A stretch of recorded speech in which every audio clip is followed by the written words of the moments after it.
As we transition into our next presenter, it's my privilege and honor to introduce Ikram Mohammed. She is currently working for Achieve Minneapolis on the Step Up team, where she works with young people to explore career opportunities with local employers, as well as gain on-the-job experiences.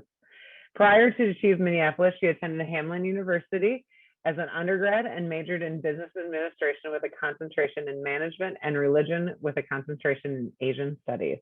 It is my honor and privilege to welcome Ikram Mohammed as our Interfaith Dialogue text leader tonight. Thank you for the welcome, Sarah.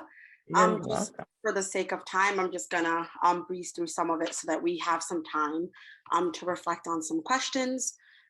So the theme being the struggle against racism, I kind of just wanted to discuss kind of the sense of like racism and when it comes to Islam in particular, as well as what it says in the Quran and the Hadith. So as we all know, racism has been an issue that expands well beyond time. Before Islam, most religious texts in the Arab world taught that like superiority of a particular select group over others was the most meaningful thing, where inequalities were based on wealth, tribal membership, and religious beliefs. This, along with race and nationality, created an even greater divide between people.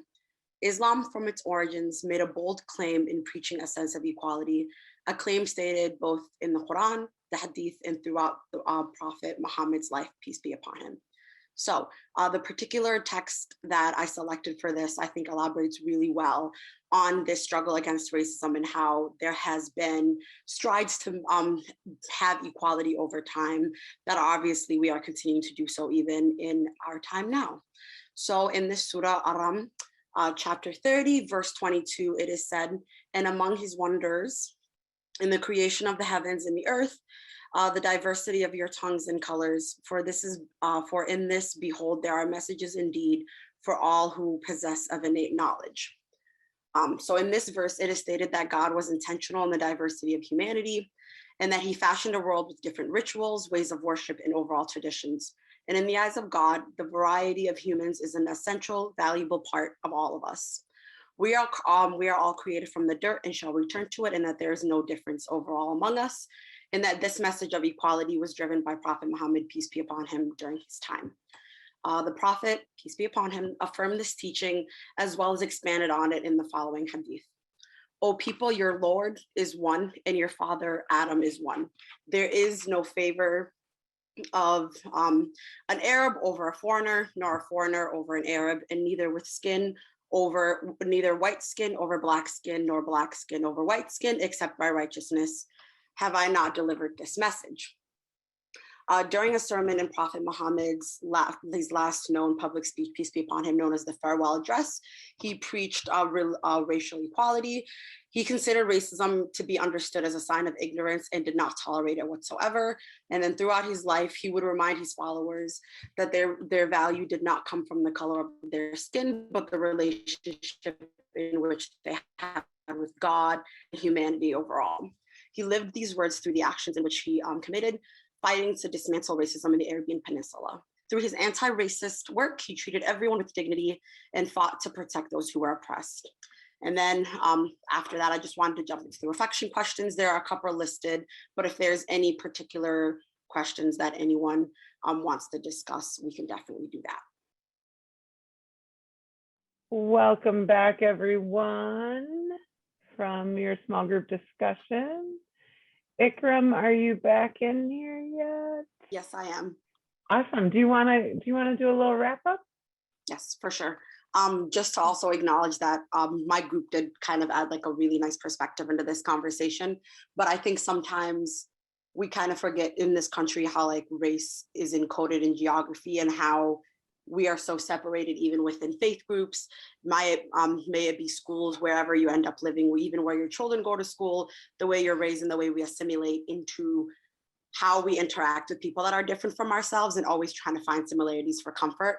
And I think kind of like discussing that and thinking about that made me realize and think about how like the Quran and Hadith both like state that we are created equally, and Prophet Muhammad, peace be upon him, expanded by adding the importance of just treating humanity with kindness and not necessarily needing to find similarities, but appreciating our differences and respecting that we don't need to necessarily be the same to like each other. And I think regardless of difference, we are all obviously the same in the eyes of God. Well, the God I believe in, of course. Yet even within like the Muslim community, racism plays such a huge role in how we treat each member of our community. And I think just racism in general impacts everyday life in so many ways that some of us will never know nor understand. But I think the best that we can do is just respect where people are coming from and take their experience into consideration. And I think for most of us as being like people of faith, we have to just come together in the struggle against racism, and that this just can't really be done without understanding that there are vast systematic issues that play at hand, and that racism really is so ingrained in the fabric of our society, and that we don't really think about the different ways that it comes into play. And I think a lot of that, which I discussed some with my group members, is that you just really have to get out of your comfort zone, disturb that sense of peace that comes with inaction, and that that's the only way that you're able to really create change. And that like this struggle against racism must be viewed as a battle against all of humanity and not just as a separation of people. And I think there's no neutrality in obviously any given battlefield, because there is no one person. I feel like if we're all going in the same direction, it makes a difference. So like either you're fighting to make that change, or you're really just comfortably staying in where you are. So I think for the most part, we just have to be willing to take part in the wonder of learning and understanding to be able to make a significant change. And I think that just the small little things that we can start in our lives. And similarly, as Chris said earlier, it's a lot about educating yourself and understanding these differences and being able to disrupt those conversations and have them. So I thank you all for taking part in this and having conversations in your small groups. Thanks. Thank you, Ikram. It was wonderful to hear from you and learn from you as well. You are so wise, and you are correct. We are all in this together. We are all going in the same journey. Education is important. Being in some uncomfortable conversations to learn from each other is important as well. There's a lot going on in our community and in our world in these next several days and coming up that we need to band together, and we need to learn from each other and be one community and one voice together. So thank you for that. I appreciate that. And thank you all for joining us tonight. We appreciate you. We appreciate Chris. He had to jump onto another, or actually probably get on his way. And we just thank you for learning with us tonight. And thank you, Ikram. Thank you, Chris. Thank you, Randy. Thank you for being here. Thank you for supporting Interfaith Action and Opportunity St. Paul. We'll send the recording link out as soon as we are able, and know that we are planning our next event for April, and we will get that information out to you as soon as we can. Thank you all, and have a wonderful evening. Bye now. Thank you. Thank you. Thanks, everyone.